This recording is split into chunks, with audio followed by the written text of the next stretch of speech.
Part 1, AITA for ruining my sister's wedding? It was an accident. I think. Hey there, Reddit. Buckle up, because I've got a story that's equal parts hilarious, chaotic, and maybe a little bit my fault. So, last weekend was my older sister's wedding, a fancy, black tie affair that she's been planning since, roughly the dawn of time. And somehow, I ended up being the reason the cake wound up on the floor, the groom's mother stormed out, and at least one guest got hit in the face with a flying shrimp. But let me back up. My sister, Emily, is, well, she's a lot. The kind of person who has a Pinterest board labeled future wedding when she's 12. By the time she got engaged, she had a binder thicker than a dictionary, color-coded by priority level. And me? I was the maid of honor, mostly because she didn't trust anyone else not to ruin her vision. Her words, not mine.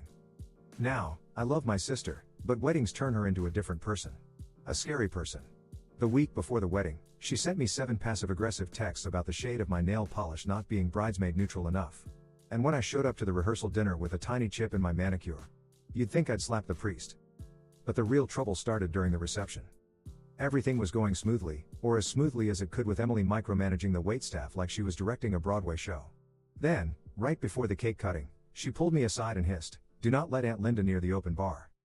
Aunt Linda, for context, is a legend in our family. Sweet as pie when sober, but give her 2 glasses of wine and she's either crying over old photo albums or trying to pole dance on the nearest structural support. Naturally, she'd already been circling the bar like a shark. So, like a good maid of honor, I tried to intercept her. But in my defense, I was also wearing heels that could double as deadly weapons, a dress tighter than a sausage casing, and I'd had exactly 1 glass of champagne, which, given the stress levels, was basically medicinal. I thought I was being subtle. I thought I could gently steer her toward the cheese platter. But what actually happened was me tripping over my own feet, grabbing the nearest thing to steady myself, which, tragically, was the corner of the cake table.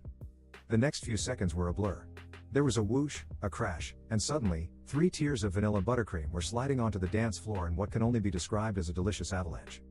Silence. Then, from somewhere in the crowd, a single, odd voice, "Holy SHT." Emily's face went through approximately 12 emotions in 3 seconds: disbelief, rage, horror, and finally, a terrifying calm. Meanwhile, Aunt Linda, now thoroughly ignored by everyone, took this as her cue to finally hit the open bar. And that was only the beginning. Because here's the thing about weddings, once one thing goes wrong, it's like dominoes. The groom's mom, who had opinions about the cake flavor to begin with, chose this exact moment to announce that this was a sign and stormed out. One of the groomsmen, in a valiant effort to lighten the mood, attempted a joke, which somehow led to him accidentally elbowing a platter of appetizers straight into another guest's face. Hence the airborne shrimp. And me? I was standing there, covered in frosting, wondering if I could fake my own death and start a new life in Belize. So, Reddit. AITA? I swear it was an accident. But given that Emily hasn't spoken to me since except to send me a Venmo request for emotional damages, I might need a second opinion. Oh, and Aunt Linda? She ended up doing karaoke to "I Will Survive" at 1 a.m. So really, everyone won. Part 2, the missing ring, a secret text, and why you never trust a bridesmaid. So, where were we? Oh, right, me, standing in the middle of a wedding reception that looked like a bakery explosion, my sister shooting daggers at me with her eyes, and Aunt Linda belting out "I will survive" like her life depended on it. You'd think that would be the peak of the disaster, right? Wrong. Because while I was busy mentally drafting my apology speech, and my will, something else was happening behind the scenes, something that would turn this wedding from a mess into a full-blown soap opera. See, after the great cake incident of 2024, Emily had, understandably, decided to temporarily disown me. Which meant I was no longer in the inner circle of bridesmaids tasked with important duties. Instead, I was relegated to damage control duty, which mostly involved nodding sympathetically at distant relatives who kept asking, "Was that supposed to happen?"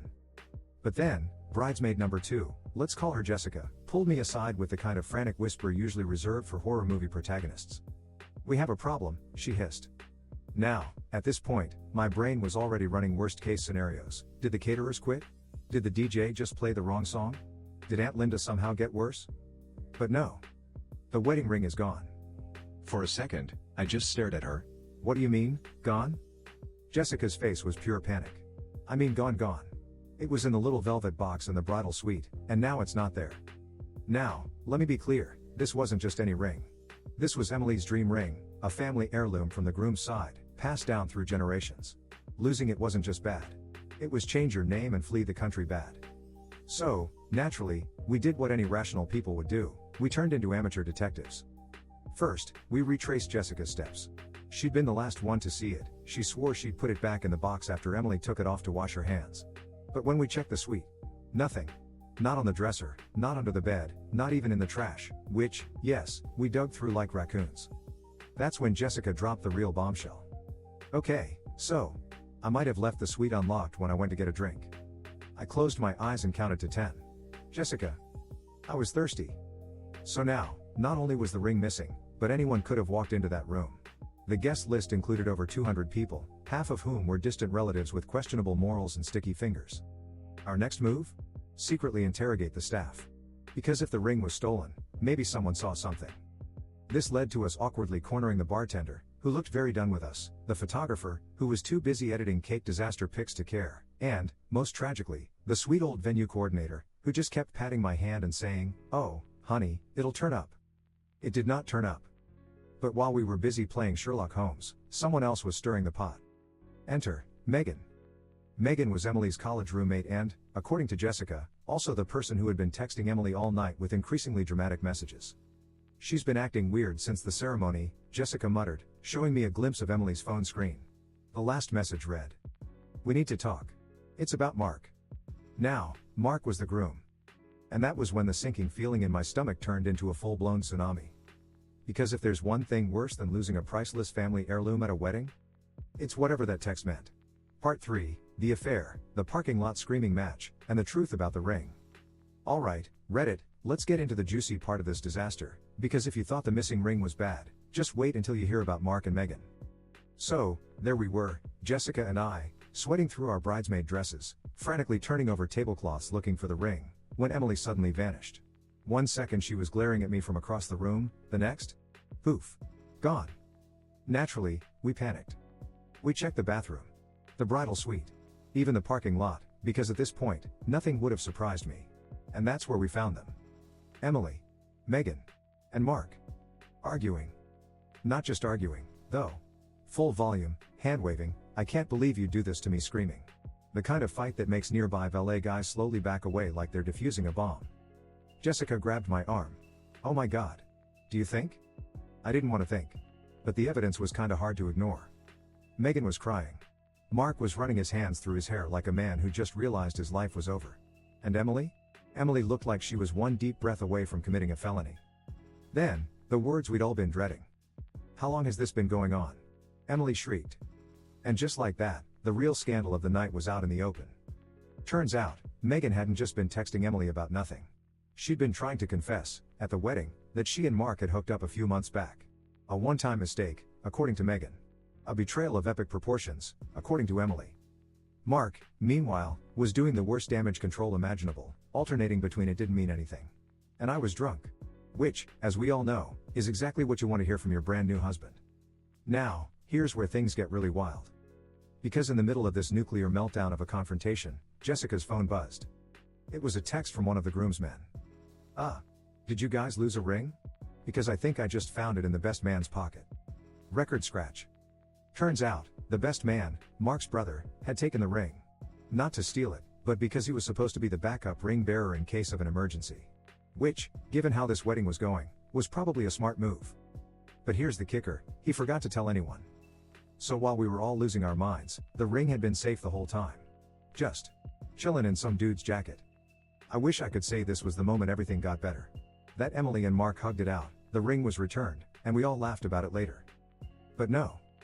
Because Emily, rightfully furious, took the ring, hurled it at Mark's chest, and announced to the entire parking lot, "Congratulations. You just bought yourself a divorce." Then she stormed off, leaving the rest of us standing there like, well, that escalated quickly. Aunt Linda, who had somehow materialized mid-fight, possibly summoned by the drama, took one look at the scene, sighed, and said, "I told her not to marry a Gemini." And that, Reddit, is how my sister's wedding turned into a true crime documentary. But wait. Because somehow, it gets worse. Part 4, the twist no one saw coming, and the aftermath that changed everything. Okay, Reddit. You've stuck with me this far, so let's wrap up this train wreck of a wedding story with the final, mind-blowing twist that no one, not even Aunt Linda, could have predicted.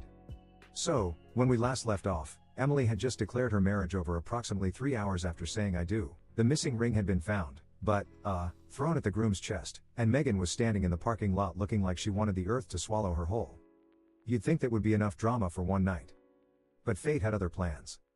Because just as Emily was about to speed off in a lift, still in her wedding dress, clutching a half-empty bottle of champagne like it was her emotional support animal, someone else stepped into the scene. Enter, Dad. Now, my dad is not the dramatic type. He's the kind of guy who wears socks with sandals, thinks all music is too loud, and once spent an entire family vacation reading a book about tax law for fun. So when he cleared his throat in that particular "I have something to say" way, everyone froze.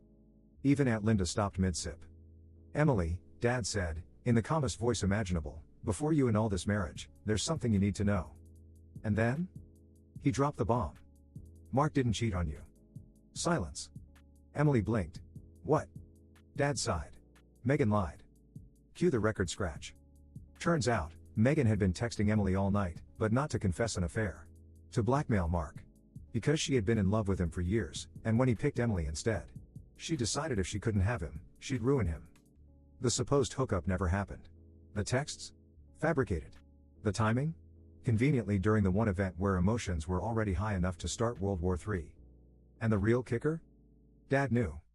Because he'd overheard Megan on the phone earlier that day talking about finally getting what she deserved. At the time, he thought it was just wedding stress. But when he saw the parking lot showdown, he knew. Now, I'd love to tell you this revelation fixed everything. That Emily and Mark hugged, cried, and lived happily ever after. But real life isn't a rom-com. Emily did take Mark back, after an extremely tense 48-hour prove-it period involving phone records and sworn affidavits from his friends. Megan was uninvited from, well, everything forever. And the wedding? Technically still legally binding, but they're doing a do-over ceremony next year, this time with much tighter security. As for me? Well, I'm officially banned from future wedding planning, fair. But I did get one win. Aunt Linda, in all her drunken wisdom, told the entire family that I was the most entertaining part of the night. And when your reputation is already in shambles, you take what you can get. So, Reddit. Was I the real villain of this story? Maybe. But at least I didn't fake an affair.